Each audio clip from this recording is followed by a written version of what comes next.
So, good evening, ladies and gentlemen. Welcome to this meeting. It's one of our thematic community conversations about the A316, and we'll be discussing matters particularly related to the St Margarets roundabout and TfL. But if we have time available, we will, of course, look at other subjects. So, thank you for attending, and apologies once again for the technical difficulties that we had yesterday. For all of those achingly satirical people online who suggested that we couldn't run the council meeting in the town hall. No, it was a technical glitch which was caused by the new system of Teams webinars, but you don't need to know that. It was a technical glitch, and we apologise for the inconvenience of not being able to hold the meeting last evening. We need to go through some housekeeping. We always have to do housekeeping on these sessions. So the meeting is going to be recorded, and the recording will be made publicly available. Please bear this in mind when interacting. For anyone who feels that they will benefit from them, you can turn on closed captions on your device. If you're joining from a laptop or other device, you'll need to click More, which is below a circle with 3 dots in the middle. And after clicking this, you will see an option that says Show Captions. Now, you may wish to have your camera on, or you may wish to have your camera off. The choice is entirely yours. And to avoid any risk of you being disturbed, if you're wanting to unmute and ask your own question, we would recommend you are joining us in a quiet space at home or using a headset. Now, as mentioned, we want to open this meeting where you, the residents, can ask questions and raise any issues related to the A316. And we have Catherine Seaborn, Head of Local Communities and Partnerships, and Robert Varney from the Local Communities and Partnerships team from TfL to give a presentation and to listen to your views. We are also joined by the ward representatives for St Margarets and North Twickenham, which are Councillor Alexander Amon, Councillor Katie Mansfield, and Councillor Maria Margiotta as your ward representatives. When we do come to the question and answer session, if you can use your raise the hand symbol, the little yellow thing that says raise hand, and we will try and bring you in. If you're selected, we'll turn your microphone on and I will invite you to speak. And we would be grateful if you could keep your questions short. Questions, please, not statements. And please only put your hand up if you're comfortable being recorded and appearing on the recording, because obviously we may not get your picture, but we will, of course, hear your voice. Now, we need to identify some of the parameters, the purpose why we are here. There was a petition organised by Laura Kerry, which received more than 2,500 signatures. The petition highlights a number of areas where residents would like to see improvements, including, but not limited to, adjusted traffic light timings at St Margarets roundabout, stronger physical barriers to protect pedestrians and cyclists, a reduction in speed limits to 30 miles an hour from St Margarets roundabout to Twickenham Bridge, improvements to the shared pedestrian and cycle path on the north side of the A316 between St Margarets roundabout and Twickenham Bridge, and separate pedestrian and cycle paths along the north side of the 316 between St Margarets roundabout and the Witton Road roundabout. So tonight's meeting is an opportunity to discuss these concerns directly with TfL. The purpose is not simply to hear a presentation from them. They could spend an hour telling us what they've done, but we want to hear from you as well. It's to provide a forum where residents can ask questions, share their experiences, and hear from TfL about the work that has been undertaken, what is being considered, and what the next steps will be. And the council and your councillors will be working closely with residents and TfL to ensure these issues are being raised at the highest level, and we are grateful to everyone who's taken the time to engage constructively in that process. So this evening, as I say, we're going to hear an update from TfL, and then we will move into the question and answer sessions. I should have mentioned in the panel that we have as well, we also have Chris Smith, who's the Assistant Director of Engineering at Richmond Council, and Chris is joining online to help explain technical elements of questions if required and provide a Richmond Highways strategic overview. So if we're all happy there, good. I'm going to invite Catherine Seaborn to start her presentation. Catherine, it's over to you. Thanks very much, Councillor Roberts, and thanks everyone for joining this evening and for inviting us to join this conversation. I do have a few slides because I want to respond to some of the issues that have been raised, and we'll have further discussion about them. But before I get into that, I thought perhaps I should just introduce myself a bit further, the role of my team and how TfL is working with the council and your local councillors. So just to explain, I'm head of our local communities and partnerships team here at TfL. Our role is to work with all of London's boroughs and the communities they serve to improve transport for everyone across London. Now, that may sound like a simple statement, but of course it is challenging. London is a huge, complex city, and better transport for one person may not look the same as better transport for someone else. So we're constantly working with councils, working with local communities to understand their needs and find that balance between all road users within the framework of the Mayor's transport strategy. We do have a really good working relationship with Richmond Council. That doesn't mean that we always agree on every point, and we're certainly challenged in a positive and constructive way by your local councillors and the council itself. But overall, we are looking to improve safety for particularly people walking and cycling, but also keeping the road network moving for those essential journeys by car and also buses as well. So lots of joint aspirations there, but also areas obviously of challenge and concern, and that's what we're here to hear more about today.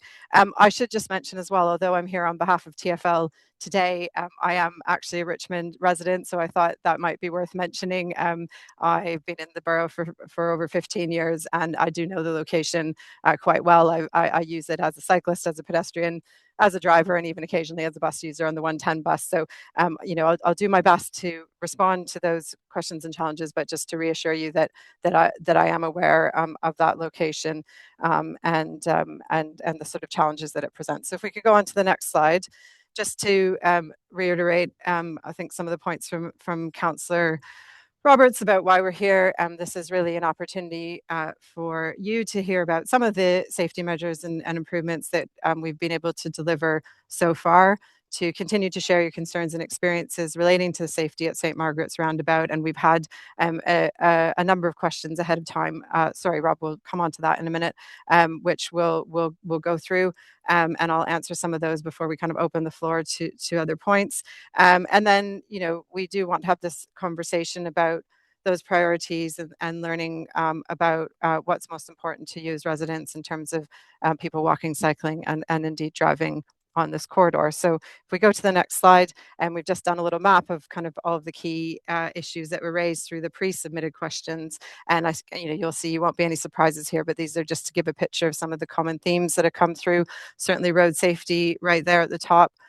Concerns about pedestrian crossings, and I've got an update on that.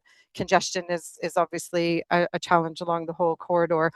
I should say that for those that aren't aware, TfL roads are actually only 5% of the road network across London. So 95% of roads are run and managed by the boroughs. But TfL roads carry 35% of the traffic in London. So I think, that's the challenges that are on the A316 are not unique to Richmond. We do have that challenge of keeping those essential journeys moving by vehicle whilst protecting the safety of people walking, cycling, and using public transport as well. So we constantly need to get that balance right across London. Obviously, speeding is a concern, and we've done some work to address that as well. And we'll talk about those challenges in terms of behavior around people cycling and walking, as well as the road layout and signage. So hopefully that reflects some of the themes that you're expecting to hear about today and expecting to be discussing as part of this conversation. I'm just going to say before we move on to the next slide, as well as that road management, TfL manages all 6,000 traffic lights across London. So that is something that we do directly manage and can make changes to, and we have done to help manage that traffic congestion, as well as give priority to pedestrians and cyclists where we can. So if we go to the next slide. I'll just pause briefly on this one. to say that we, as I said, I am a local resident as well. I think we're just going to hold questions towards the end. So Jane Harrison, I can see you have your hand up. I do want to go through a few slides just to explain where we are at the moment. So just to reassure you, we'll come to questions in due course. So to say, obviously, complex challenges at this location. We have been able to deliver some enhancements in the short term, but those bigger changes do take years to develop and implement and need to be planned along the wider route. And I've seen some of the major changes as well. And we need to make those decisions alongside Richmond Council within obviously available funding context and resources that are available. So we'll continue to work together with Richmond Council to address the challenges around safety, walking and cycling, but keeping people moving efficiently as well, and crucially, improving the experience along this corridor for local communities. So I wanted to address some of those key points that were in the petition. So if we go to the next slide, I'm going to start with crossings. There's three sort of elements that we've looked at in terms of the crossings at St Margarets roundabout, and I know this was raised in relation to St Stephen's School particularly, but kind of passing through that junction, you see children or teenagers, I should probably say, traveling to Orleans Park, to Richard Reynolds, and to kind of a number of schools, Waldegrave as well, in the area. So very aware that this is a well-used crossing by many people in the community.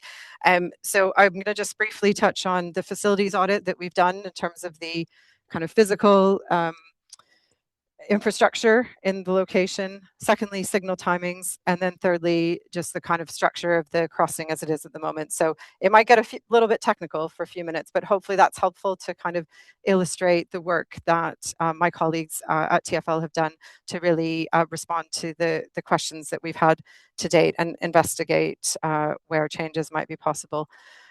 So starting with the facilities, if we go to the next slide, I want to just reassure you that our engineering team have completed a mobility audit of the signal control crossings at St Margaret's roundabout.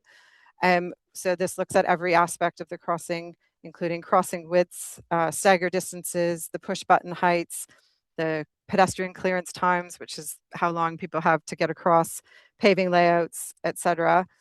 Also the tactile paving, and the Central Island footways are in good condition, and we haven't identified any trip hazards. There aren't any obstructions in the Central Island affecting movement, and we'll come back to kind of the point about barriers. And the visibility of the pedestrian and cycle signals is good, and the crossing area is adequately lit. So all that by way of saying that we have done a thorough review at this location, and it has concluded that the crossings do comply with the current design standards and guidance for users with mobility impairments, wheelchair users, mobility scooters users. The crossings are wide enough that they are accessible, and the tactile pavings that are within guidance are in place. We did note that the guardrail could feel restrictive for some users where there's the Central Island, but given the traffic at this location, that we do feel it's an important safety measure. So as always, there's that balance to be struck at this location. Now, I'll come on to traffic speeds and traffic volumes, but in terms of kind of the physical layout of this crossing, we completed that thorough audit and are satisfied that it meets current guidance. I'm going to go on to signal timings next. So as I mentioned, TfL manages 6,000 crossings, signalised crossings across London, signalised junctions, and we keep those under continuous review. So there's a standard cycle of review, which is every couple of years for each signal, but we've done a number of additional reviews at this location over the past year and a half or so. So the first review added 7 seconds of crossing time, and that was back in October, and then we've added further crossing time recently after the most recent review. Now that crossing time for pedestrians primarily towards St Stephen's School in the AM peak and then away from the school in the PM peak obviously needs to be balanced with the traffic flows on this corridor, and keeping that congestion manageable, because it is a busy location, and we're kind of all aware of the challenges that poses. So if you'll bear with me, we are going to be very brave and see on the next slide if we can show you a little video of where we've got to with the timing that's available in the AM peak. So Rob is going to get us going. There we go. So fundamentally what this is showing, and we can show it a couple of times, is that we've increased the crossing time for each stage of the crossing to a minimum of 12 seconds with time in between, so that you should be able to get all the way across in one go, going from the north to the south side in the AM peak. So maybe just run that again, because it does go, while you're listening to me watching that. We're back at let's go back to the AM peak, Rob, if that's okay, and we'll just show it one more time so people have a chance to view it.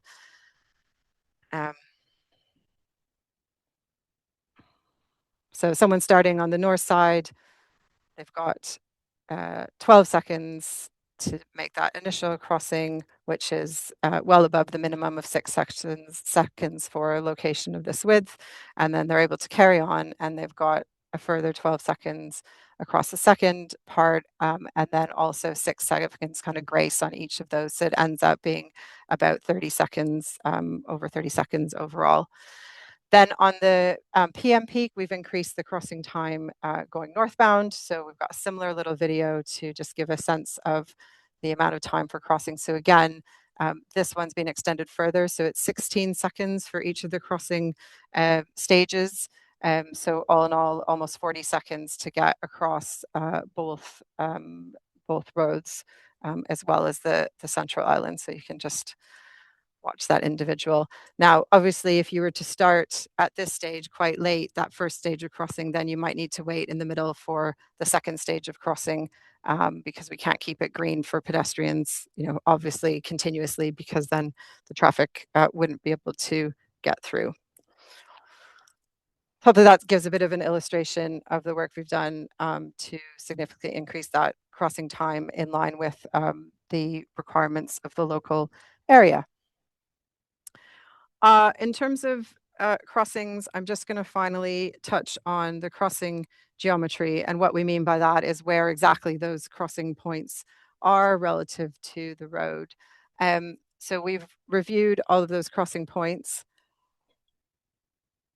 And again, this is quite an engineering challenge in terms of the volume of traffic that we're trying to manage through this roundabout while keeping pedestrians safe. So the previous two slides gave that illustration of the additional pedestrian crossing time that we've been able to add at this location, but we've also looked at the positioning of those crossing points.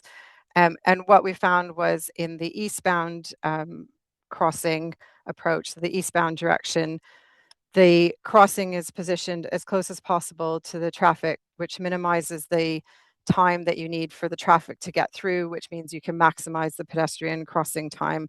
And then in the other direction, the stop line is moved back, so in the westbound direction, so that some cars can get off the roundabout. You don't create a complete bottleneck on the roundabout, and yet you're giving that additional time for pedestrians to cross. So it is set back from the roundabout, so that on both sides we are able to accommodate some of the traffic on this corridor. So we consider that, having done a thorough review, that this is appropriate for this location. And it's again about balancing those queues of traffic against the additional time that's being provided for people crossing, particularly on the sort of western arm of the roundabout. We continue to monitor all traffic lights across London, as I mentioned, and so we will continue to monitor this location and see if there's anything further that we can do. But we've, as I said, already made significant changes here. I'm just going to move on. I know I've been speaking for a while and we do want to get to questions, but there was also mention of speed limits, and there was a request in that petition to lower speed limits. So I did want to touch on speed limits. So I think I've made this point in terms of balance for all, and we'll just come on to our Vision Zero ambition, which we share with Richmond Council in terms of reducing deaths and serious injuries on London's roads to zero by 2041. We are committed to that and are working across London on a number of measures, but we know that lower speeds is one of the safest, one of the most effective ways to reduce the likelihood and the severity of collisions. There are lots of other measures that we need to do, but lowering speeds is one of the the evidence is clear that that's one of the most effective measures. So we had already lowered speeds in 2024 between London Road roundabout to St Margarets, and I think most people on this call will be aware that we lowered the speed limit from the St Margaret's roundabout, well, from the avenue over Twickenham Bridge to support that commitment earlier this year, and that work was completed in March. So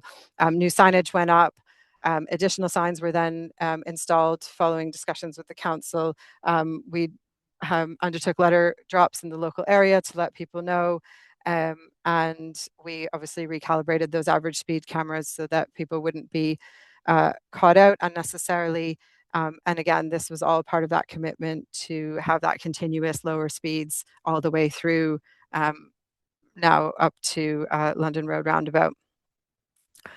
So additionally to that, we've added some new lighting columns in the northbound and southbound directions, again, just to improve safety and visibility around the school and visibility of the signs around 30 miles an hour as well. So we did look also at whether it would be possible at those locations to add what's called wigwag school warning signs. But given the space available and the other signage that was in those locations, the kind of national regulations on traffic signs and general directions 2016 didn't allow that kind of sign to be put up, but we put the new lighting columns up instead. And if you'll bear with me, I have just a couple more slides and then we'll go to the Q&A. So there were, kind of a number of, Rob, if you're okay to go to the next slide on walking and cycling. We are aware, and I'm aware, I use this corridor as a cyclist, as a pedestrian, as a driver as well, that there are occasionally concerns about cycling behaviour along this corridor. I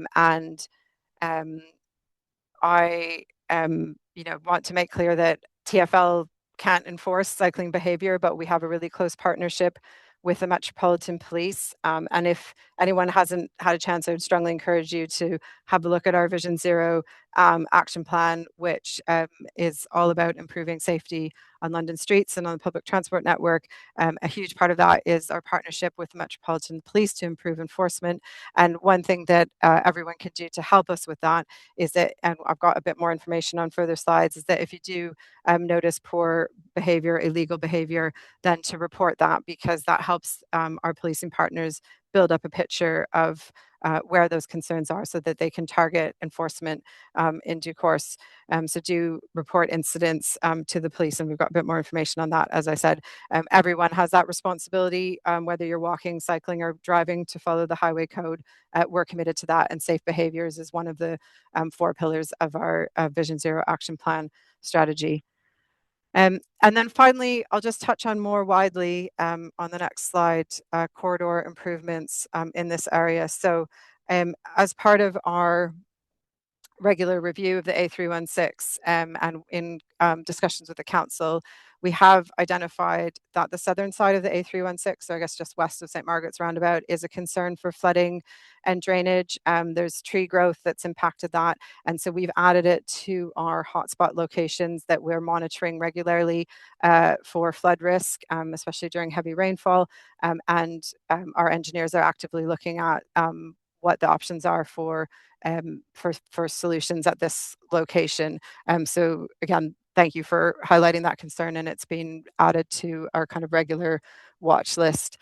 And then also there have been concerns raised about vehicles parked on the footway close to Chertsey cottages.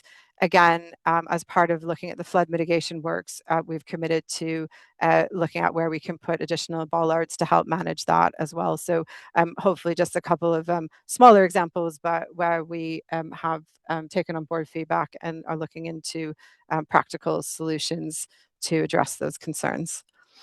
That's the sort of presentation part that I've got. We did have some pre-submitted questions. I think we had over 40 pre-submitted questions, which is fantastic. I've got some responses to sort of 2 or 3 of the key themes that have come up, which I'd be happy to go through, and then perhaps, if that's all right, then we can come in with anything else that I have yet to address, because I think for those that have submitted questions in advance, it would be helpful just to direct those in the first instance. So I'll go to the next slide. And this is a bit of a repeat, but just because I did say that, again, all road users, including cyclists, need to follow the highway code. We absolutely agree with that. We promote safe and respectful behavior for cyclists and all road users. We do a lot of work with schools, as you know, but also kind of marketing campaigns and so on. And just to make it easy, we've got the QR code there. Call 101 Met Police to report any unsafe or illegal behavior that you observe on that corridor. And then the next sort of theme of questions that came through from yourselves, which was really helpful, is the kind of lane markings on St Margarets roundabout. So for vehicles traveling south and north, there's a suggestion that those lane markings could potentially be improved. That's really helpful. That's, we hadn't heard that before, the questions that came in for this session. So we do agree that obviously lane discipline and kind of driver positioning is really helpful. Plays a really important part in keeping the traffic moving safely. So in that audit that we did, we were looking specifically at pedestrian element, but we are happy to go back and kind of look at that layout, lane markings, and just see if there's anything we can do to make that clearer and that guidance clearer to kind of help with the traffic flow northbound and southbound and St Margaret's roundabout. So we'll take that away and we'll feed back to the council once we've had a chance to look at that properly, as we did for the signal timings, for example.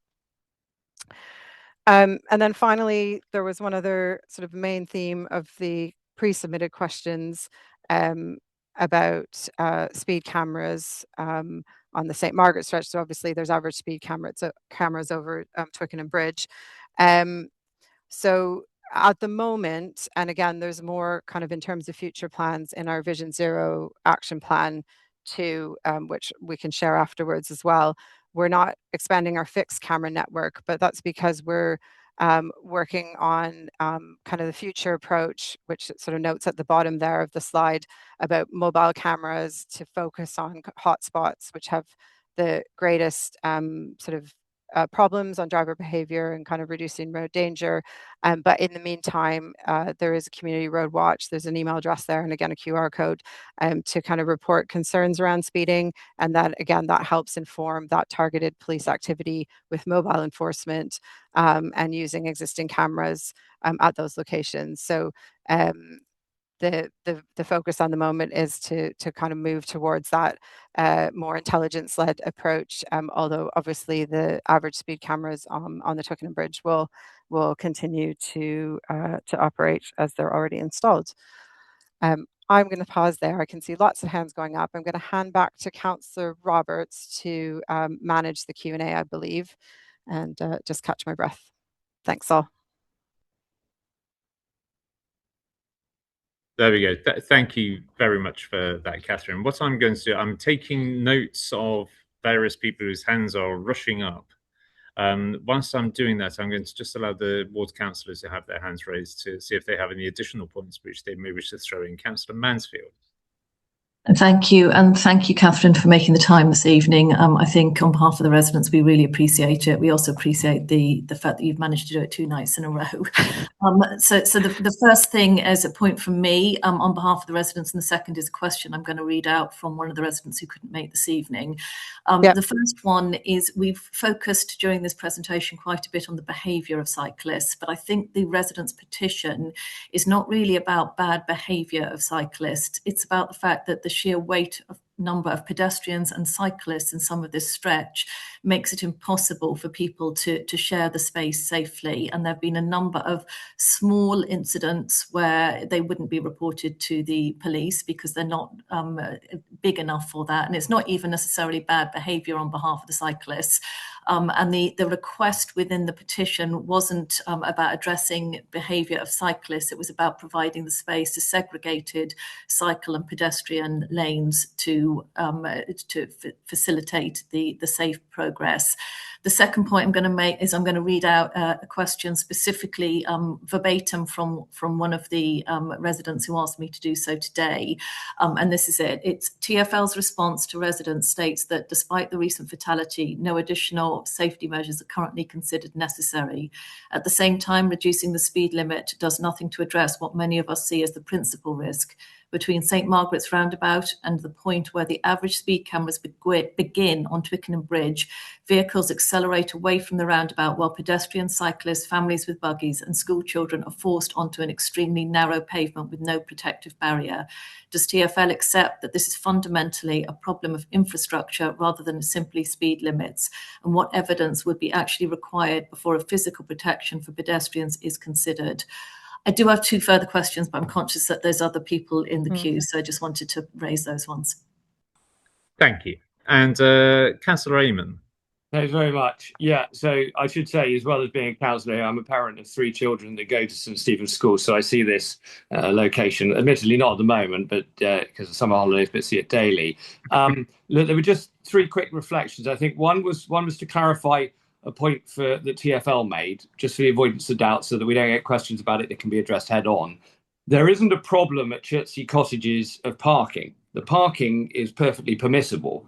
The issue is that the movement of vehicles is taking place across the footway in order to access that parking. That's the issue that the bollarding, I think Catherine referred to, is due to deal with. So just to be clear, there are no suggestions of removing parking, but just to try and stop the movements across the footway and cycle lane that's present on that side.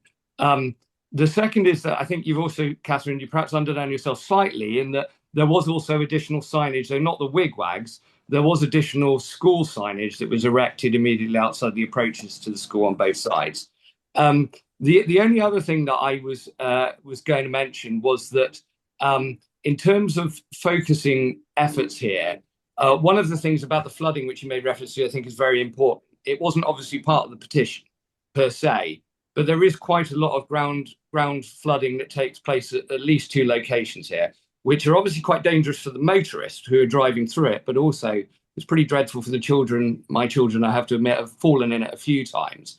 I do have to say, relating to Chertsey Cottages, there is a related point that I do notice that all of the runoff from Chertsey Cottage roofs all go actually off onto the footway at one output point. So that may need looking at too. But look, that's pretty myopic. But I just wanted to make sure that those two other bits were captured before we move into the questions from residents, which I'm as interested to hear them as well. Thank you. Thank you. Catherine, there are a few questions which were raised during those 2 interventions. Do you have answers to either of them? Yeah, for sure. Thank you. And thanks, Councillor Amon, for those clarifications. It is a lot of information to try and share, and I did want to leave time for questions. So really helpful to have those clarifications, and we'll take that point away on flooding and runoff.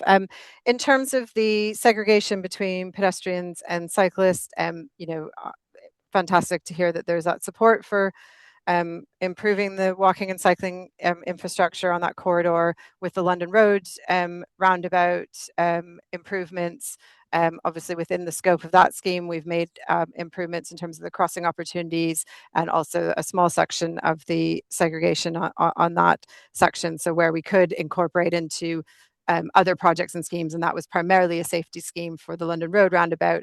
We have made those improvements where possible, and hopefully, if we're looking at the flooding response as well, that if we're making changes there, obviously we'll keep those opportunities in mind. We have had further, kind of Chris Smith and myself and colleagues investigations into what might be possible in terms of segregation between pedestrians and cyclists on that corridor. I mean, I think it's important to note that there is already some some facilities, although it may not be to the standard that we would ultimately want for cyclists, and that's not the case along a lot of other parts of the TfL road network. So we do need to be evidence-led in terms of where the greatest risk is for cyclists as well as pedestrians.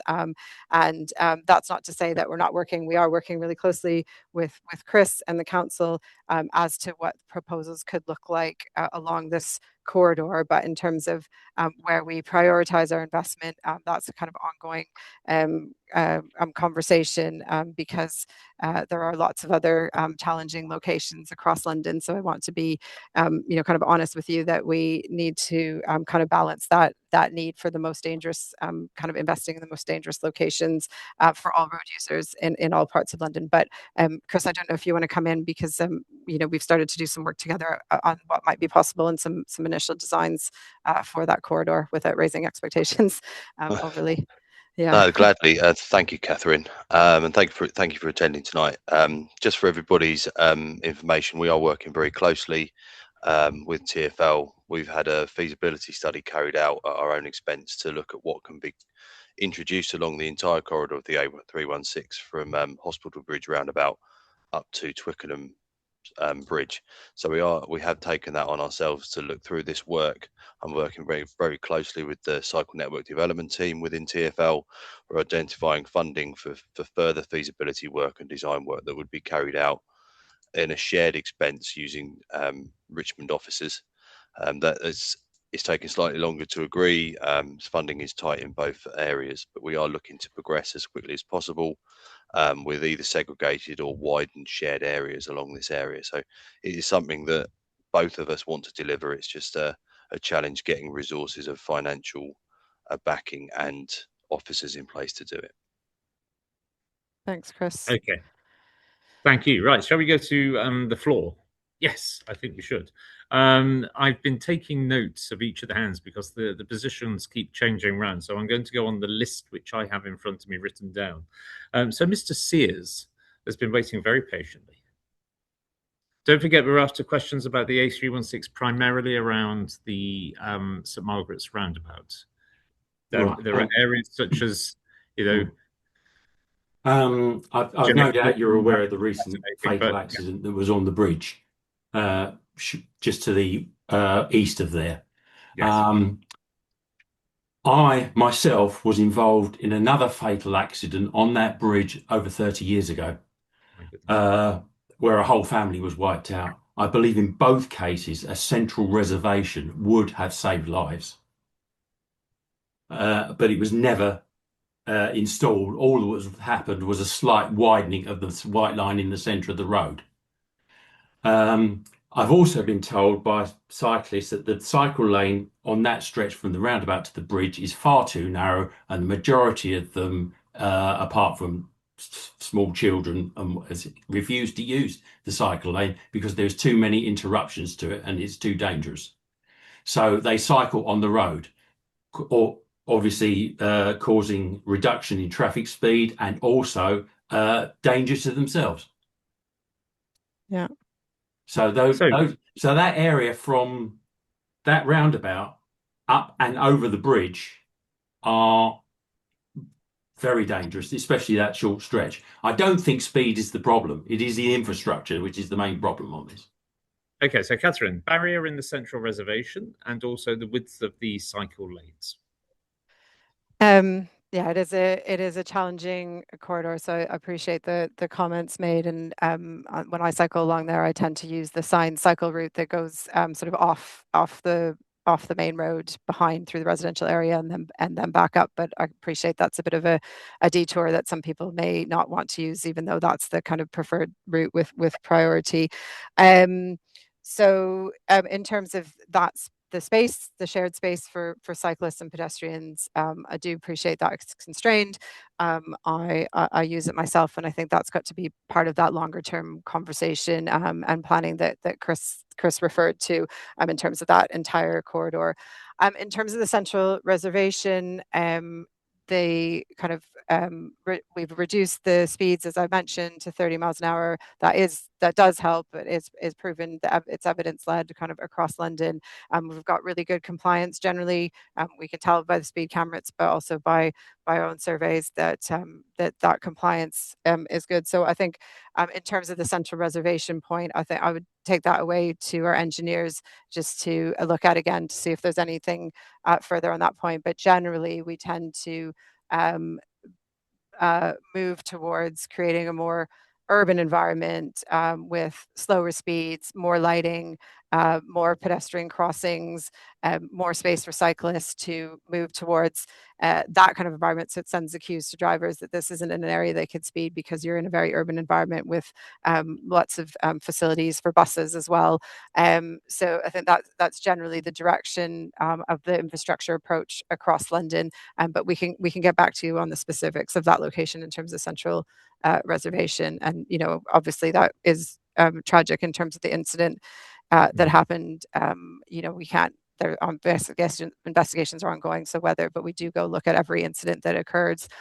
We have a go look see policy, so TfL colleagues will have gone to look at that location and be kind of part of that investigation as to what happened in the most recent case. Sorry, Catherine, if I can come here on the technical position. Thank regarding regarding central reservation. The white line hatching is at a minimum as to what the Department of Transport will allow. That's 800 mil. You couldn't really put an appropriate central reserve in that location. Well, in that space, you couldn't physically build it in within design parameters. Therefore, you then have to start looking at space availability, moving curbs, widening the entire carriageway. So it would be a logistical challenge, and you would actually end up taking away space from cyclists possibly that are using the footway to traverse the area. I was part of the Go Look See review of the collision that is ongoing. It was an unfortunate collision. There aren't any suggestions currently that Central Reserve would have saved the collision, but that is to be decided by the police. But it is a heavily constrained location. The space is used efficiently. If there are any changes, and I am part of the communications with TfL about this, something will lose out as regarding the existing space. So that has to be taken into account when the review is ongoing. Okay. If I could encourage, sorry to be rude to our guests, but slightly snappier answers. I'm conscious that it's 2:45 and finished at 8:30, and I've got 11 people with their hands raised. Catherine, if I could just go back to one of the questions which was asked by Councillor Mansfield, because I don't think that was answered. So TfL's response to residents states that despite the recent fatality, no additional safety measures are currently considered necessary. At the same time, reducing the speed limit does nothing to address what many of us see as the principal risk, which is between St Margarets roundabout and the point where the average speed cameras begin on Twickenham Bridge. Vehicles accelerate away from the roundabout while pedestrians, cyclists, families with buggies and school children are forced out onto an extremely narrow pavement with no protective barrier.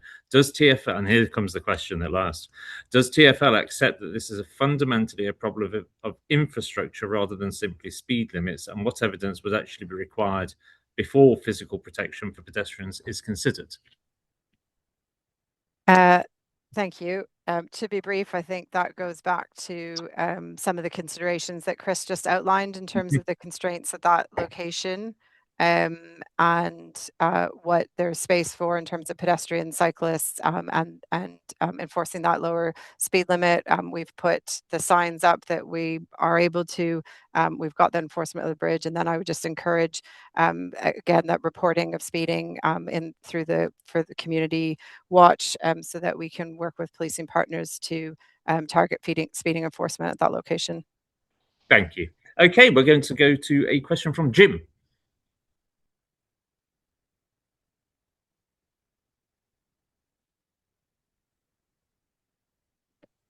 Jim? Jim? Can you hear me? We can. Yes. Thank you very much. Yeah, now, yeah. Hello, everybody. And Hello. Thanks for the presentation, Catherine. And I think you covered most of the points I wanted to bring up. However, I would like some of them elaborated on, please. I'll do my best. The resident, my local resident, I'm not just talking about my close vicinity residents.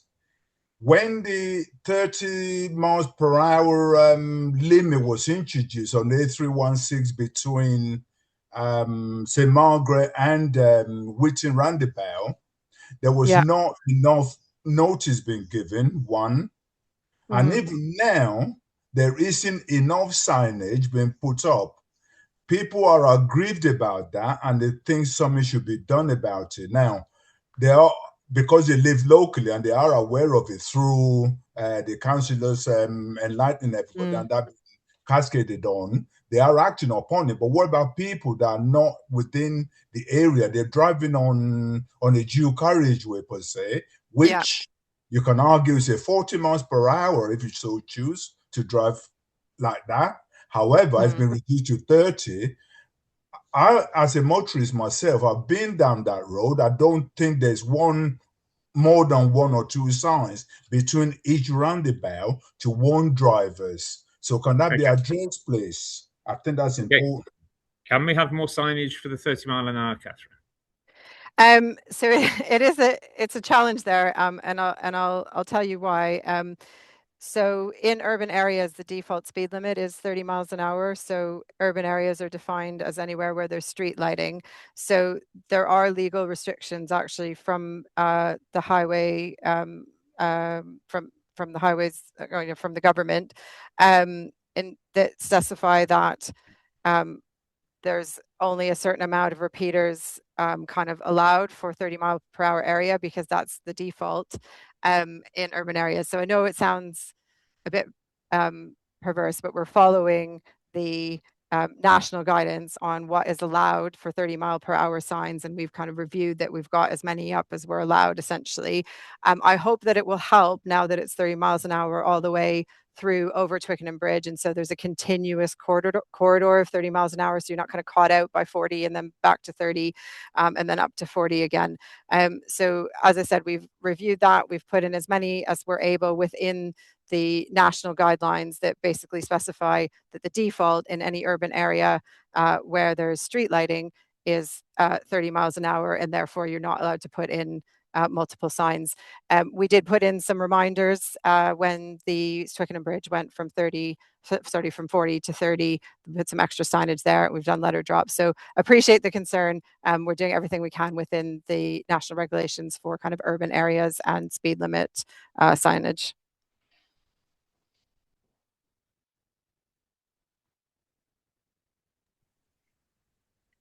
Councillor Roberts is just joining again, but Chris, do you want to come in on that point? Yeah, there's 2 points I want to come in on. Catherine is absolutely right regarding signage. As long as the street lighting is spaced within 180 metres of each other, there's the regulations strictly prohibit the use of 30 mile an hour repeater signs. So that we are completely restricted on this, or TfL are. Regarding the introduction of barriers on at the curbside, the existing bollards will actually restrain vehicles better. And then what I mean by that is if a vehicle leaves the road and hits the bollard will stop the car better than pedestrian guard railing, which tends to fold under the impact and actually trap pedestrians or other footway users under it, which is why TfL will take the decision to use the bollards in this location rather than pedestrian guard railing. If you put something that's called a vehicle restraint system in, you would lose half or if not all of the pedestrian footway, which then would make it unusable to pedestrians. Okay, thank you very much for that. Can you hear me online? Yes. Excellent, thank you. So we are going to go to Rita has got our next question, please.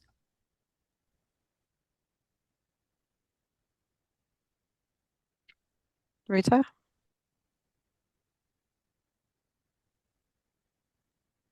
Sorry, couldn't hit the unmute button. Can you hear me okay? Yes. Okay, thank you. First off, Catherine, councillors, and... Are you Rita? I'm Rita sitting alongside me. Excellent, excellent, because I do have a Peter that was wanting to get in at one point, so you know. No, I'm Mervyn, and my wife is Rita. Lovely, excellent. But just to say thanks first off, Councillor, and everybody involved in this presentation. A couple of quick things. First off, with regard to the cyclists, there are a lot more of the motorised cyclists using both the road and the designated cycle path. It is my experience that the cycle path that extends beyond the St Margarets roundabout towards the Curry Motors roundabout is frequently ignored, and it is often for the reason stated that it's too narrow, and again it's an infrastructure problem. There doesn't seem to be any way of policing cycles on that cycle path, and it is dangerous for pedestrians. The other issue, of course, is cycles then move, motorised and otherwise, the Uber cyclists as I call them, then move on to the 316, which effectively reduces traffic flow. And this was something that Catherine mentioned. Her main concern, or one of her concerns, was the traffic moving efficiently along the A316. So it does impede traffic flow. Coming back to traffic moving efficiently, the introduction of the phased traffic lights at St Margaret's roundabout, extending that time to allow pedestrians across, which is entirely understandable and to be supported, does mean that there is a greater build-up of traffic coming west, going into London, and that then impedes on the next roundabout, which I'm closely associated with, the length of road between the Whitton Road roundabout and Curry Motors and the London Road. Traffic builds up back along there, and we now have a situation, as Councillor Ehrman knows, where our road, the Glebe side, is used as a rat run, which is very dangerous. I've actually been hit twice by moving vehicles who just speed along, trying to save themselves 2 minutes of their journey. So my question would be, has there been a review of the traffic flow and safety following or pre and post the work that went on the roundabout at the London Road? Thank you. Catherine. Thanks. Yeah, really helpful question, and I think you've illustrated perfectly the challenges that our traffic engineers and signal engineers are trying to manage here. We do keep the traffic under review. We had made those changes initially. We felt we could add another second on top of that, and so that was all part of that review, and we continue to monitor. I think what we haven't looked at potentially in detail is that issue of the rat run on the Glebe side, so that's something that we're really happy to take away, and thank you for raising that, so we can have a look, unless Chris, you know otherwise, that's been kind of looked at in detail, has it? Glebe side being a Richmond road, we have taken some reviews and taken some traffic counts along there. We took some traffic counts during the works. We've taken some post counts. The flows are fairly low and the speeds aren't significant, although the width of the road is a concern. So it is under review as to what changes we can make which don't overly impact on the residents, but will improve the safety in the area. So it is under review, Mervyn, but there's nothing fully identified yet. Thanks, Chris. I'll just briefly respond to the point on the motorized cyclists or the Uber bikes or forest bikes, etc. This is a challenge across London. I think it's fantastic that there's kind of people are being encouraged to cycle more, use more sustainable modes of transport, but we need to adapt and respond to the behaviors and the kind of additional danger they might pose to the users and to other road users as well. In terms of them, generally they're heavier.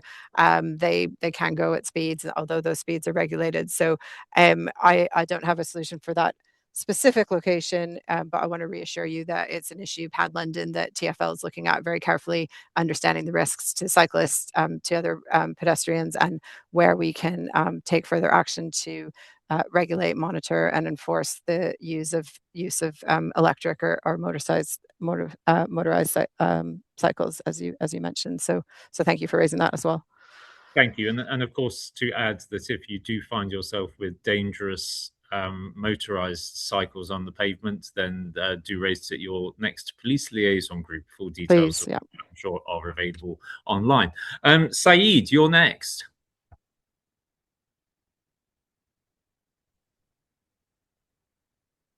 Can you hear me now?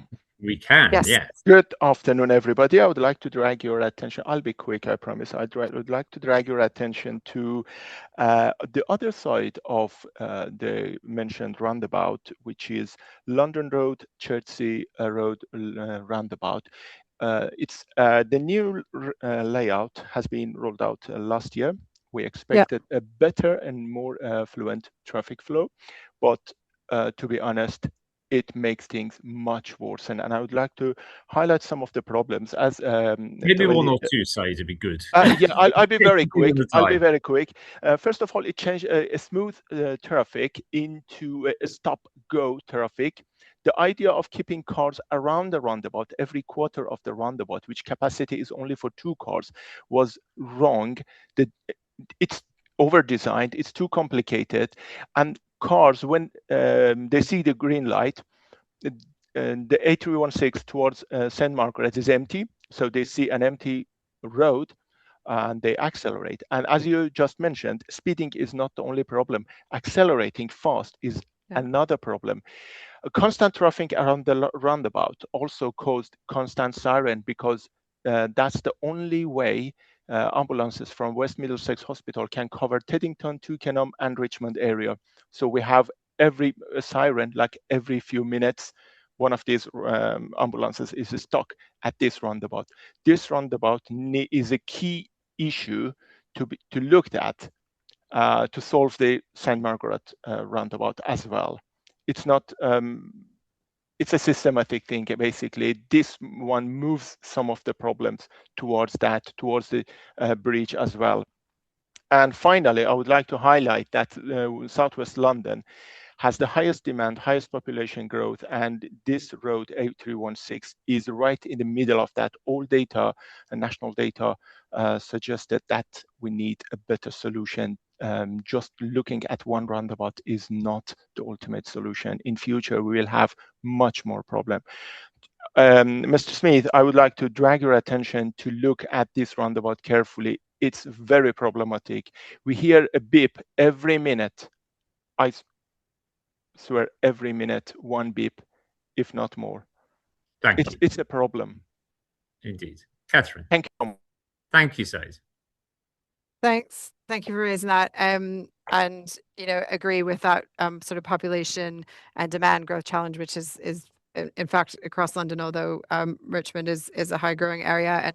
And, that's sort of fundamental to why we're doing everything we can to, wherever possible, support walking, cycling, public transport and other alternatives, so that we can keep the traffic journeys to those absolutely essential, where there isn't another option than to drive. So we'll continue that kind of broader strategic approach to managing growth. That's the only way to kind of manage growth in London over time, and help everyone get to where they need to go and deliveries to be made, etc. In terms of the investment that we've made at London Road Roundabout, that is a safety first scheme.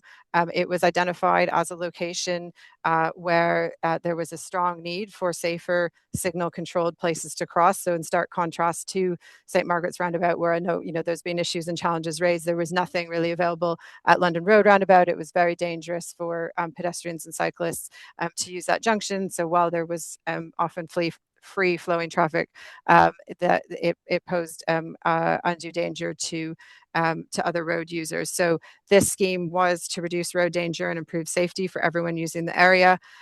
We do recognize, of course, that introducing pedestrian crossings, as you outlined, it can have an impact on traffic, and vehicles will need to stop when people are crossing. But we do feel really strongly that those safety benefits increase the confidence for pedestrians and cyclists using the area, and overall make that a safer location for residents in Richmond. I hear your concerns about traffic buildup and traffic flow. The signals have now been optimized. So there's a dynamic signaling system that adapts to the traffic conditions. That's continually been reviewed and updated. And crucially, it integrates bus priorities. So it gives extra green time for buses, so they get through, so the 110 and the other buses going through there can provide as best a service as possible to passengers, keeping them more reliable, and over time kind of improve that traffic flow and congestion. So yes, of course, it will have some impact, but we're doing everything we can to optimize that traffic signals so that we balance the needs of all road users. And then just on the point about the ambulances and so on, that's obviously not in our control in terms of how the ambulances operate and where they need to use their signals, but possibly something that could be picked up with the ambulance service. Excellent. Thank you very much for that answer. I'm going to take one of the questions from the Q&A, which hopefully is going to be a very quick question and an equally quick answer, Catherine. Are you keeping the footbridge across the A316? Yes. Yes, there we go. Well, if we're talking about the one at St Margarets roundabout, we'll keep it as long as it's in safe condition. When its life expired, then we'd have to review, because generally, as a policy, nationally, the approach is to create accessible crossings at ground level that all road users, everyone crossing can use. But for the moment, while it's infrastructure in good condition, then we continue to maintain it. Good. Thank you very much for that. Okay. Now I'm going to be tough on this next person because he's a councillor. Richard Warren, are you asking about the St Margarets Road roundabout? And is your intervention going to be short? Yes. Well, I promised to be short, but it's not about the St Margarets roundabout. I'm happy to wait till later. Ask the question, and then I've got my list will be going in the right order, and people don't get upset. So, okay, that's very kind of you. So North Richmond is on the other side of the Twickenham Bridge, and we have similar problems with cycling and pedestrians on pavements. Is there any way of segregating the pedestrians and the cyclists on the north side of Lower Mortlake Road? Currently, there is a section of that which is forbidden for cyclists, but they cycle along there anyway, which annoys quite a few residents. But we're wondering if there's a way to segregate the two, to do the two parts. The police don't really have the time to enforce the law there, I'm afraid. So it's a case of segregation. Is that possible, please? Catherine? Is that the section between Richmond Circus and Manor Circus roundabout? So I'm not completely sure. Yes. Councillor Heyman's nodding. Yes. And there's and it's the side where there's residential with some parking on one side. Yeah. And that's where it's forbidden, because there isn't enough space with the parking and the residential. Mm-hmm. Some of it's not shared space. Yeah.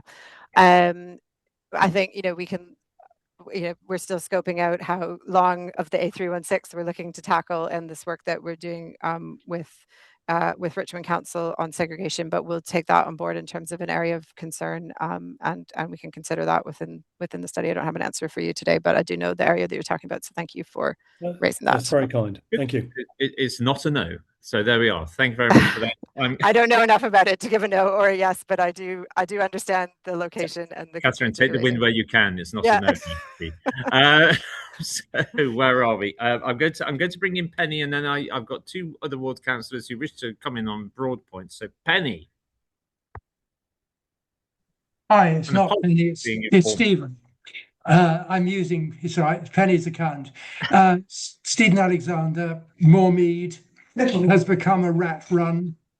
The traffic is now jammed, but for some obscure reason, there are two pedestrian crossings between the St Margarets roundabout and the London Road roundabout. That is a problem. There's too much traffic.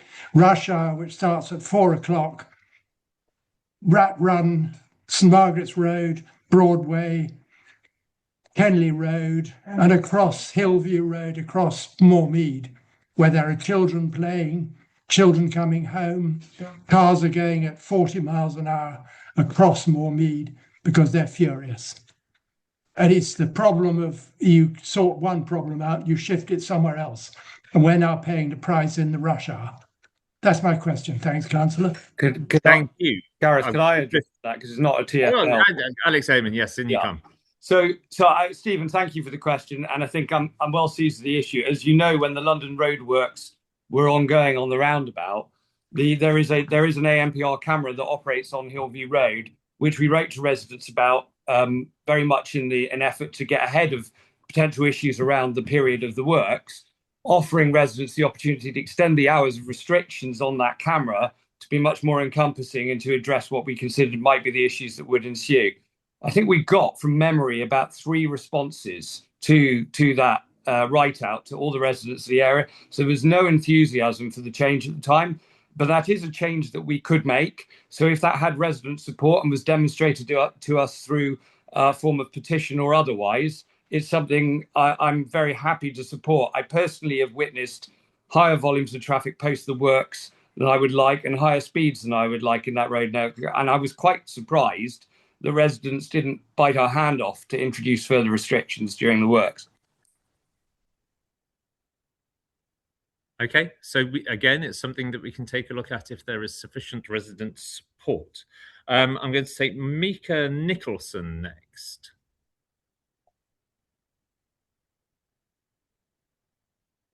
I'm assuming, by the way, this is going to be Mika Nicholson. And hello, can you hear me? Yes, is that Mika? It is. Hi. Excellent, thank you. Okay, just a few points. I think one has been covered already, but I just want to confirm it is that the Chertsey Road cottages and the parking there. I drive a car and I have to commute sometimes for work, so I do shift work. But I have recently, since March, taken up cycling to work. So I live down Brook Road and I cycle to Old Oak Common Depot. So I go all the way past Kew Gardens.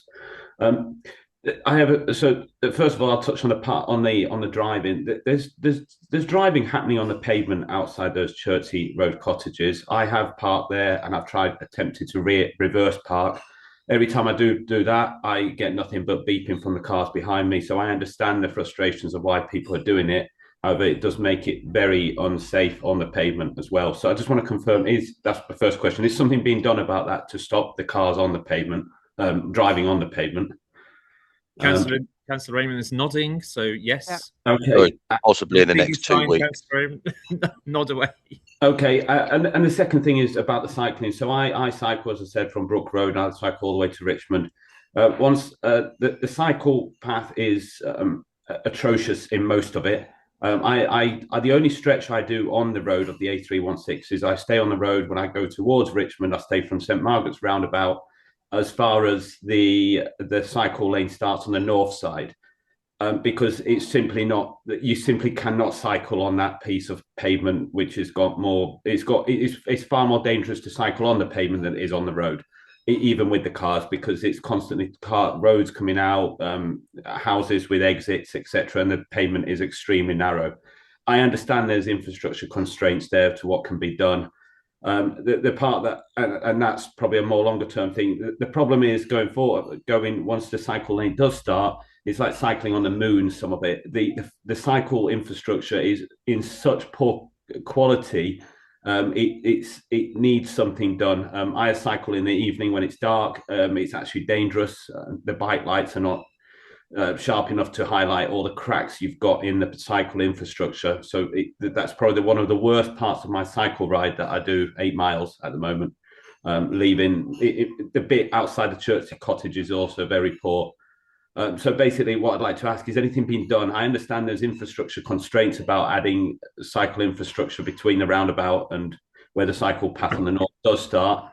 And hopefully something can be done in the long-term solution. But on a shorter scale, is anything going to be done about the quality of the road? The road quality, paving-wise, is okay.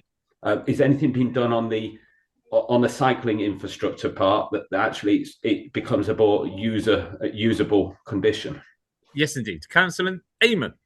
Well, I mean, obviously this is TfL's infrastructure, so they may want to say, but I think it speaks to a point I wanted to touch on. So I think for the section you specifically referred to where you cycle in the carriageway, we've been down, just for the avoidance of doubt, we've been down with TfL colleagues and inspected that area as part of the consideration of improvements that can be made. And in short, I think what you diagnose it as, and others have too, is the issue is that there just simply isn't space unless we lose something somewhere else. So I think the question will be, are we willing to lose anything in terms of the carriageway operation there? There is a holding turning area. There are 2 carriageways, obviously, in both directions. But unless we're willing to compromise on the carriageway amenity in some way, we're not going to be able to provide a better pedestrian and cyclist separation at what is quite a significant pinch point. I'll let Catherine say what she wants to say more specifically about condition of the facilities, but I would just reiterate, this council went beyond its requirements in conducting feasibility work through the entirety of the 316. And we have made an open and comprehensive offer to TfL to co-fund improvements. Clearly, there's a wide range of facilities that are there of varying degrees of condition and convenience and safety. But actually hearing something a bit from TfL about the extent to which they aim to maintain and upgrade what are in many places shared cycling arrangements and walking arrangements, which are really only built on pedestrian infrastructure, paving slabbed environments would be good to hear about. Good. Catherine? Thanks, Councillor Raymond. Yeah, I agree about the constraints of that location, and I cycle through there quite regularly, 2 or 3 times a week as well. So very aware of that, and I choose to stay on the pavement and go slowly rather than the road. But that's a personal choice, or indeed take the side route. In terms of maintenance and upgrades, we do have a regular kind of maintenance schedule, which we've done the other kind of end west of St Margarets roundabout recently, and that's where we identified some of the issues around flooding and Chertsey cottages, and we're looking at the bollards and so on. So in terms of when the next maintenance round is on the section that you're referring to, I'll need to check back with our asset maintenance colleagues. But at the moment, we don't have any specific plans in that section to kind of repave or upgrade that I'm aware of. That said, I can commit to looking at when the next kind of round of maintenance is for that section, because we obviously have across London road network to maintain, so we need to see where we're prioritizing on that kind of day-to-day maintenance. Chris, I don't know if you have anything to add, because you're in conversation as well with the cycling network development. Yeah, regarding the section you were talking about, Mika, there is an opportunity to be had with the space available because of the reduction in speed limit. All of the infrastructure that you see is designed to a certain speed, and that is the original speed of the A316, which I believe was above 40. So if you think about the right turn area that is held there, that is designed to enable a 50-mile-an-hour car to enter into, slow down and make the right turn with stopping. Now that the speed limit is 30, that can be reviewed, and some space could be readjusted to the curbside and the curbs moved out to enable this. But that is a long-term scheme and a highly expensive option, but it's something that we are working with TfL to consider, and that is one of the options on the table. Okay, thank you. Right, so we're going to hear from, before we go into the more public questions, Councillor Margiotta. Thank you very much. Thank you, Catherine, for this evening. And also thank you for saying that you cycle on the road parallel. I presume you mean Heathcote Road parallel to the A316 when you're coming off Twickenham Bridge or going in the opposite direction. The sign is not visible. It's hidden behind a lot of tree foliage, and it's a very, very tiny sign. It's been like that for years, and it's placed in a position that cyclists wouldn't necessarily see it. If there's any way that sign could be made bigger and for it to be direct, so that cyclists realise that sign means that's to travel. Preferred. Yeah, because myself and other residents, I live in just off Cassillis Road, and a few residents have said to me, and I've experienced it as well, being almost knocked sideways by a cyclist cycling between Cassillis Road and Twickenham Bridge on the narrow pavement. And I've even been shouted at by people telling me to move out of the way. So if there's anything that can be done, that would be fantastic. Yeah, we'll have a look into that in terms of the next round of maintenance, whether we can make that more visible or increase the signage. Thank you. Thanks. Excellent. Thank you. Jeremy Keats is next. Jeremy, do you want to explain who rules are very quickly? Hi, yeah, Jeremy Keats. I'm the chair of the Rules Transport Mobility Forum. Catherine, TfL are invited to the forum, but they haven't attended for at least a year. So I hope that this is something that can be looked at, but ultimately we are a disability charity representing disabled people in Richmond. So yeah, I think it's about time TfL attended and started to re-attend these in these meetings. so we can discuss the A316, because it does come up and it is a priority for us. In terms of St Margaret's roundabout, I think you just kind of mentioned it last time. So I'm a disabled person, but I do have a sort of an e-trike, which I use as my primary mobility aid, as long as having to drive a lot more than I would like.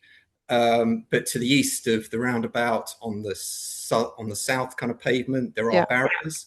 The opinion of the Rules Transport and Mobility Forum is that this legacy infrastructure should be removed. They're an impediment to mobility aids, which are getting changing as a result of kind of new kind of technologies. And I think that barrier should be kind of removed, but I think it's maybe linked into this conversation you've just had about the sort of the wayfinding around that roundabout. I think I agree with the assessment of your highways engineer. So you have lots of at-grade crossings around the roundabout. It is accessible. I think it's good news that the timings have changed. I mean, I would struggle if I was walking to cross a dual carriageway in 6 seconds. So I'm quite interested to understand that that is a sort of a legal limit, because it seems like very low. Sorry to interrupt. That's why we've increased it to sort of 12 or 16. But yes, appreciate that. Does seem very short. So sorry, carry on. Yeah, fine. And obviously it's been reduced to 30 miles an hour, which we would support. It makes it safer, particularly for people with mobility kind of impairments, being able to kind of cross side roads in time. We are much slower. We take kind of much longer, and therefore faster vehicles are more dangerous for disabled people. But to be honest, my primary kind of interest is the next section along of the 316, which remains at 40 miles an hour. So particularly between Twickenham and Whitton. I am of the view that it's about a 2 mile long stretch, and there is no accessible crossing of the 316 over that 2 mile stretch. There are bridges, there are subways, but none of them, as far as I'm concerned, comply with the Equality Act. And particularly Whitton and Twickenham needs an at-grade crossing, and this conversation's been going on for many years, but still no progress has been made. I cross between Whitton and Twickenham every day.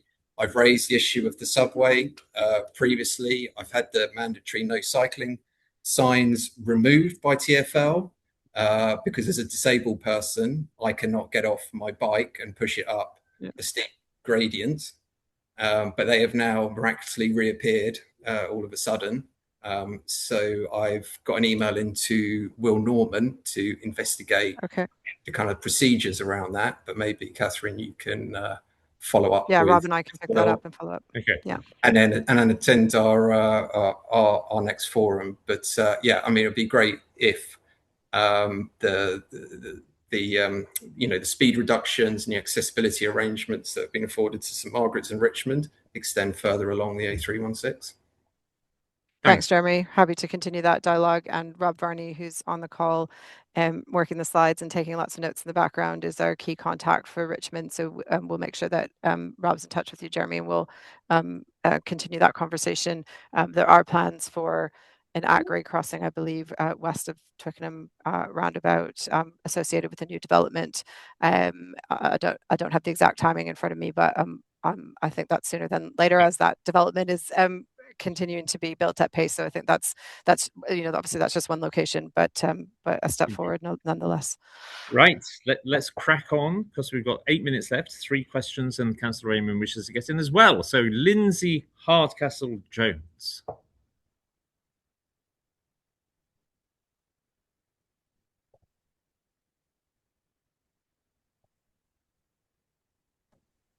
There we go. Hi, apologies for that delay, but it doesn't ever seem to work when you need it to. Firstly, thank you so much for your time, everybody here this evening. I appreciate you're looking at the full corridor, and that's a really long stretch to be looking at, and you're hearing lots of experiences from residents along here. I'm going to go back to what I think it was Mika and Councillor Marigotta was talking about. That, and I think also, Catherine, it's where you've said that you've cycled coming off the A316 onto the going down the side road. I think we've heard about those experiences, and I think we all experience similar things like that on a daily basis. You know, cyclists shouting at you, or almost, you know, emerging out of a driveway to have, you know, an e-bike flying down the very narrow pathway. I feel like I'm constantly terrified that I'm going to make contact with one of these people, and I'm sure I'm not the only person that feels that way. But getting to the actual question, we've heard that TfL is evidence-led, and obviously you have to prioritise locations with the greatest risk. And my question is, could you explain what evidence you use to assess that risk? Is it based solely on recorded collisions or casualties, or do you take these conversations into account where the infrastructure is known to create daily conflict? You know, we've heard obviously from Chris that this kind of infrastructure investment would be massively expensive. So my question is, what evidence would this corridor need to generate before it became a priority for physical improvements? Okay, Catherine, thank you. Thanks, really good question, Lindsay. And I think, you know, sort of the London Road roundabout improvements are a good example of where we had heard concerns from local residents, but then we also went to the data, and it is primarily collision and, you know, not sort of killed and seriously injured. It's reported collisions at those locations and near misses that have been reported as well. So, you know, it is important where possible, where there's that level of severity to report, but also to the police where, you know, kind of it's illegal behavior. So I guess, I mean, fundamentally, it's a combination of, we've made these sort of shorter term, more interim changes completely in response to resident feedback and concerns around St Margarets roundabout.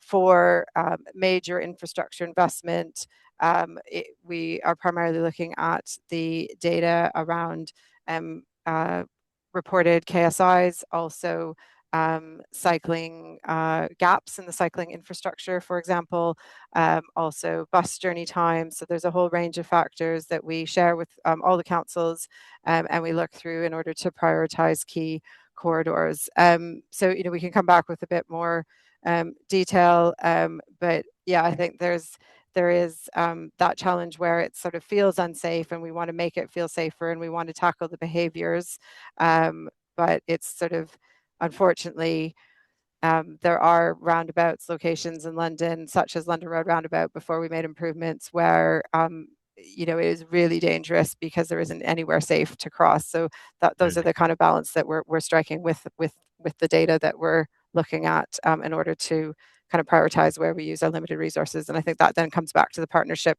working with Richmond Council and the feasibility studies that Richmond's investing in as well, so that we can kind of jointly tackle the challenges on this corridor, and hopefully find the, you know, kind of the resources between us to move things forward. Good, thank you. Councillor Eamon is about to come in and is going to keep his point short. Yeah, I am. So just 3 quick points. One is, when it comes to the infrastructure point, which has been raised particularly from St Margaret's roundabout to the bridge, I think one to say, just as a sort of slight nudge in public forum, yeah, one of the conflict points that have been referred to is obviously that you have vehicle road interactions, Elsa Road, St George's Road.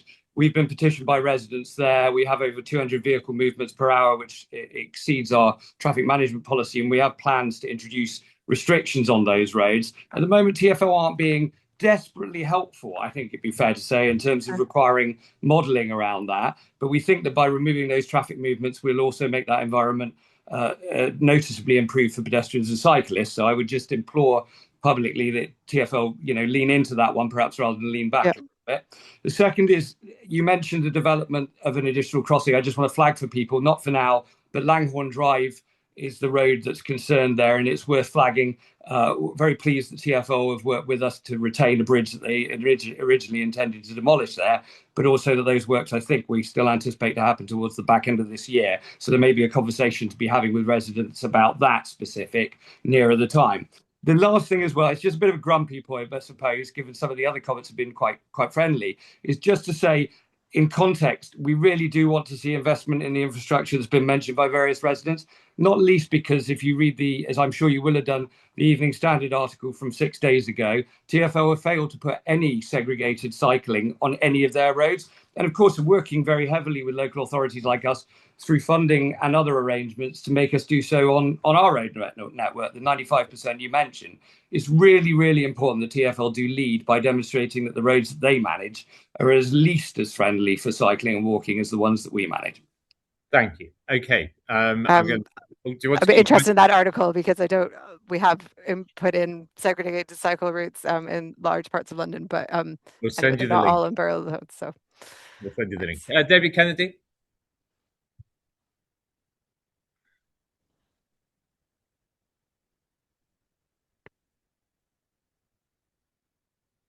There you are, Mr. Kennedy. Can we hear you? No, we can't.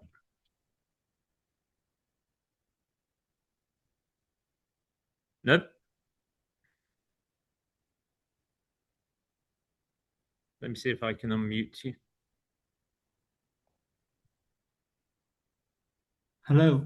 There we go. I can hear you. Hallelujah. Okay. Just a few things. One, in relation to the London Road roundabout changes. I'm greatly in favour of them. I think it was a great job. It was very, very bad and unsafe for pedestrians and cyclists in the past. But so it's much, much safer now. It has an impact on cars, but yes, but for the rest of us, it's very good. But you did say it was done on the grounds of safety, but my question on that would be that if it was done in safety, there's no barriers there at all, not one barrier. And I like that. It's great. The same as the centre of Twickenham and everything. And I'm one of these believers in this thing that if there's less paraphernalia on the roads, that sometimes car drivers are a little bit more conscientious of the people that are using it. But you said that you don't want to remove any barriers from St Margarets roundabout or Twickenham roundabout because for safety reasons. So I'm just wondering why is it okay to have no barriers in London Road? Roundabout, which is great, but yes, and the others, and by reducing some of that paraphernalia, you free up some space. The other thing is regarding the cycle lanes. There's ample space from Whitton Road up to St Margaret's roundabout for a separate cycle lane. Some of the pavements are set back from the road quite a lot, maybe 2-3 meters in places, and they have very little lighting in winter because the lights are mainly on the streets. So you have people sharing these paths, and it's very dark and they're narrow. So there's plenty of green verge there. Why not put a cycle route on them? And, thank you. And that's it. And the other thing is, I don't hear too many options about from St Margaret's roundabout to Twickenham. Would they consider a sort of a contraflow system or something? Cut it down, because you're going to have to make space somewhere. Something is going to have to give, either somebody's house or or to have to reduce the lanes. Something is going to have to give. And what are the options you're considering for it? Okay, thank you very much, Mr. Kennedy. Catherine. I'll just briefly say London Road roundabout is designed to not need the barriers with the lower speeds, with the kind of wider pavements, and so there is space to design it such that those barriers aren't necessary. Obviously, for example, at St Margaret's roundabout, that's an older design. It's a much more constrained environment that we're working within with the buildings that are in the area, and so our assessment is that at this time that is a safer option for that particular roundabout design. But kind of, I agree with you. Kind of going forward, where we can, where there's space, the preference around infrastructure is to use the space for people walking and cycling, so that those barriers aren't necessary within the design. Thank you. Finally, we're going to go to the mysterious iPhone 6, who's going to come in a very pithy question in the final minutes.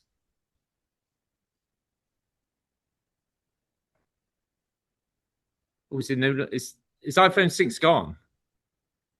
Oh, well, never mind. iPhone 6 has missed their chance. Gareth, could I abuse the 30 seconds just briefly on the barriers? Only that.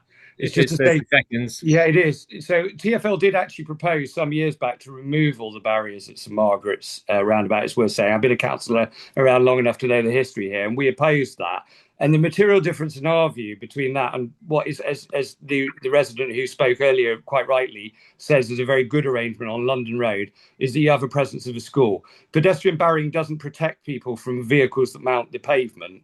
In fact, they endanger them more because obviously cars are engineered to have crumple zones and so on, and barriers don't. What barriers do is they constrain vulnerable pedestrians from making bad choices. And so around the school environment, I still support their retention. Thank you. Excellent. So we come to the end of this community conversation, 3 minutes overrun, which is woeful chairing, and I apologise for that. It only leaves me to do a couple of quick updates. Is that we are going to have the meeting, as I mentioned, is recorded and will be available on the Council's Community Conversations webpage in the next few days. If your question was not answered, or if you have further questions after this event, there will be an opportunity to document these in the feedback form, which will be sent out post-event. And we are constantly looking for ways to improve how we engage with our residents. And so would appreciate it if you're able to complete this. It only leaves me to thank our panel for this evening. We have Catherine Seaborn and Rob Varney from TfL, Alex Amon, Katie Mansfield and Maria Margiotta, your ward councillors, Chris Smith, the Assistant Director of Engineering for Richmond, and of course, as always on these occasions, chiefly yourselves. Thank you very much for